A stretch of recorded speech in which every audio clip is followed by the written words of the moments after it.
I wrote this talk a few months ago, and in light of the current global climate, I feel the content is even more poignant to the learning environment of the 21st century student learner.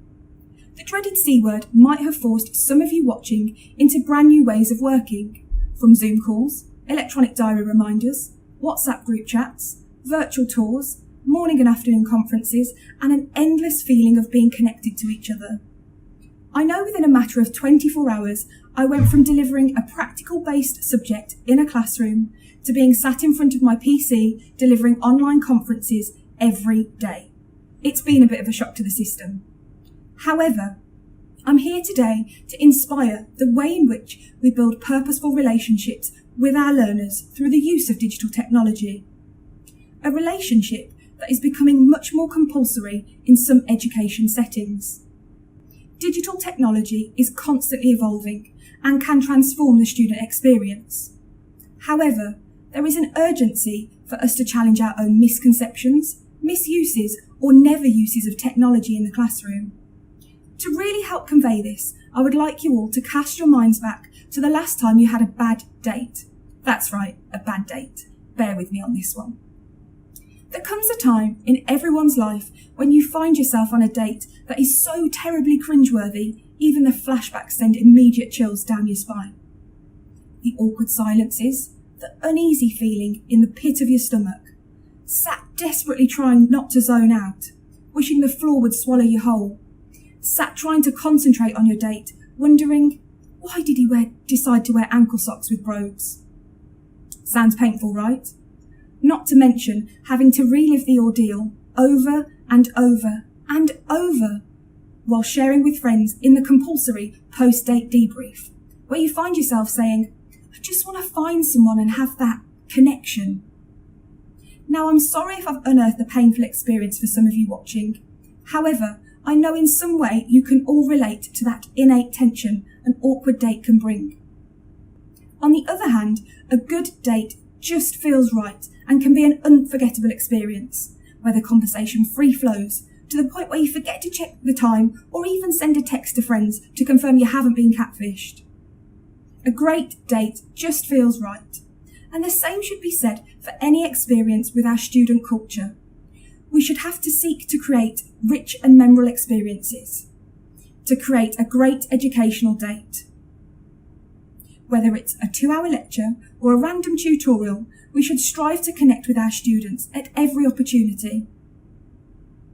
So why do we, as educators, battle students' habitual relationship with technology?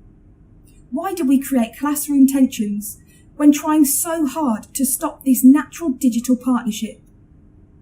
The truth is,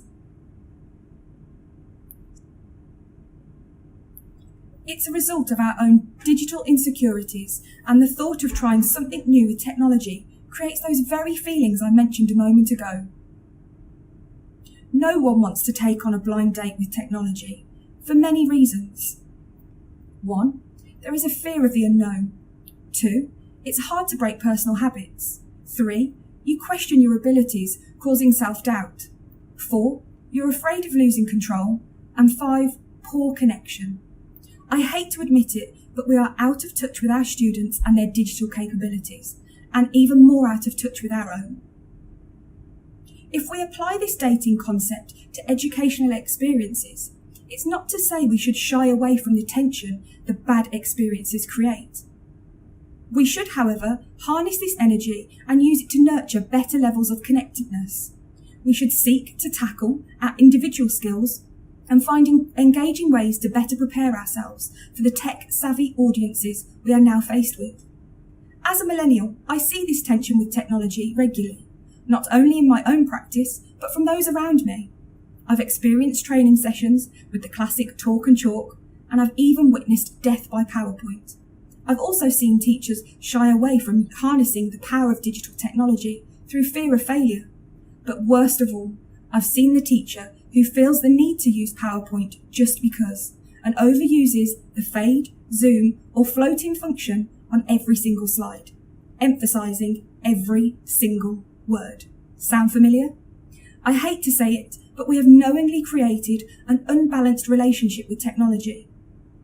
As a teaching culture, We need to shift our insecurities and tackle this. We have to start to shift the balance in power and see the point of view of our students. This, I know, can be difficult. We naturally feel we know best. However, the desire for a constant state of connectivity is being sought more and more, and in particular by Generation Z learners. To best meet their needs, we have to let go and explore the unexpected in digital technology. The use of technology is instinctive, and we should generate meaningful social experiences. As the sophistication of digital technology evolves, there is a need to redesign practices in education. Collaborative practice is needed to transform the 21st century student experiences, and we can do this. Using unorthodox practices to spark ideas and create rich experiences. Students choose to swipe left or swipe right in search of meaningful relationships, and we must use the natural social environment to examine their digital desires, to help an alternative, more collaborative approach in education. The impact of technology is driving change, and we should ensure the student experience is organic, valuable, and their learning needs are better met. The recent completion of my master's thesis saw an investigation into the digital landscape through the perspective of the UK makeup artist. Makeup is a creative and specialised subject area where limited research currently exists, which is why I was so passionate to explore the industry. My aim within the research was to assess the shift in learning cultures tailored to the needs of the student makeup artist. As the creative industries in the UK progress, there is a need to adopt a responsive approach in curriculum design for long-term sustainability. Now, you may think students are driven by social media likes and sharing content. However, the research indicated the rise of social influencers and self-taught artists were undermining the industry. The oversaturation of social platforms was deemed to devalue the professional status of the trained makeup artist. Findings also confirmed students' desires for further exploratory talk and shared inquiry. Overall, findings saw students question the progression of the makeup industry. However, confirm the need for both practical and digital skills to work as a mutual partnership. This creative conversation led to discussions of an online space dedicated to the growth of the industry and future talent as opposed to the amateur. Findings also indicated students are inspired by contact with industry professionals, and the use of dialogic exchange should be cultivated to foster meaningful learning experiences. Students want to have direct digital contact with inspiring individuals within their subject area, however, away from social platforms. Findings really reinforce the need for creative conversation at educational level to enable change. Involving students in predictive dialogue is a necessity. If we break this down into dating terms, our students want to feel connected to each other and us as educators. Also, students are actively finding that connection I mentioned earlier with like-minded individuals from their subject area. When I say meaningful dialogue, I mean that our students want to be part of important future-focused conversations and they want to feel heard. We must ensure to design our student experiences with a collective approach, and remember, it takes two to tango. And for once, I mean that as a positive. Transferring dialogue into tangible experiences was found to balance the relationship triangle between the student, teacher, and technology that we have created. Teaching staff must engage in multi-level dialogue to constantly refine and develop their own digital capacities to provide students with the most up-to-date and forward-looking skills.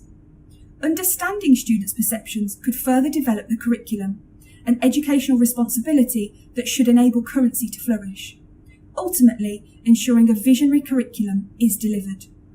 Another significant finding was the generation divide, highlighted by student participants. It reinforced the need to pay closer attention to cohorts and their preferred methods of engagement. Data indicated the digital knowledge of students was in line with those of industry professionals. However, concerningly, was surpassing those of the subject educator. Whilst this was a small portion of the research, this indicates a further analysis of industry practice when designing creative curriculums is needed. We need to accept that the traditional university model is diminishing, and there is an urgency to create synergies and ensure technology is on our curriculum agenda. As generations divide and tech abilities become broader, we must be confident to embed technology within the student experience. In dating terms, we need to pay more attention to our students and their tech abilities. Whether you're on date 1 or further into the honeymoon period, we are very quick to find faults. And actually, we do need to actively take more notice of our students and ourselves. We need to pick up on the red flags in our work life just as much as we naturally do in our personal lives. We also need to hold our hands up and admit it if we can't keep up with our tech-tuned students. Any digital device can transform and absorb with its sheer connecting potential. Therefore, increasing virtual opportunity and creative conversation are vital to shift the power from the individual to the collective. Instead of saying, "Can you put your phone away?" time and time again, we must positively immerse students digitally. We must shift our perspective and encourage students to disconnect from social media and evolve the physical mechanisms a mobile device holds.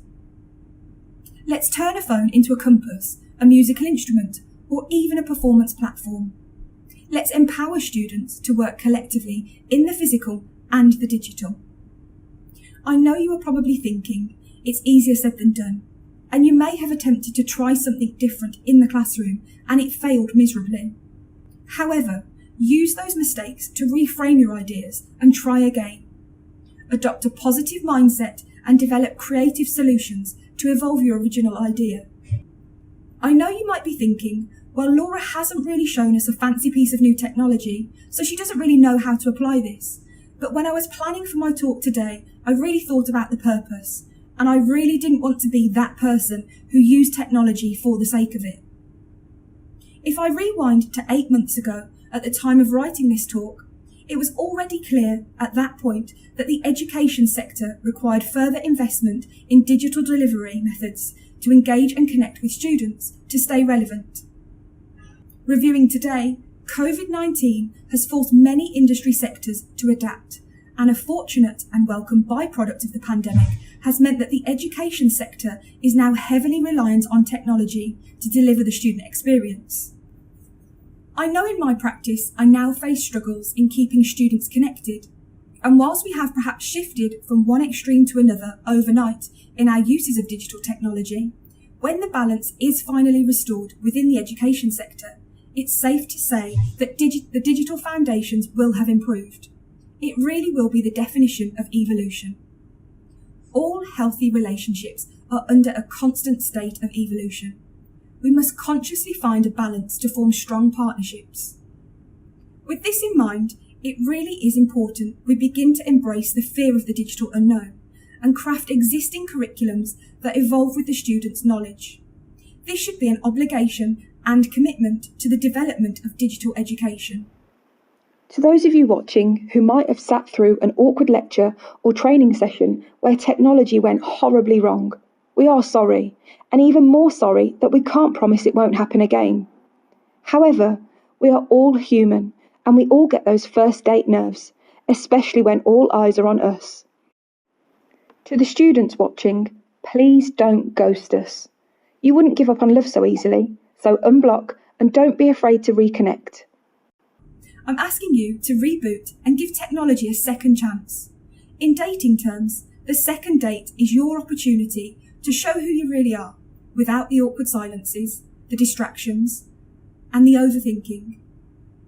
And if you find yourself in a moment of awkward silence, think about our date today and my advice.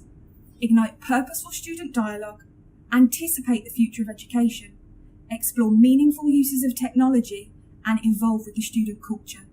Thank you.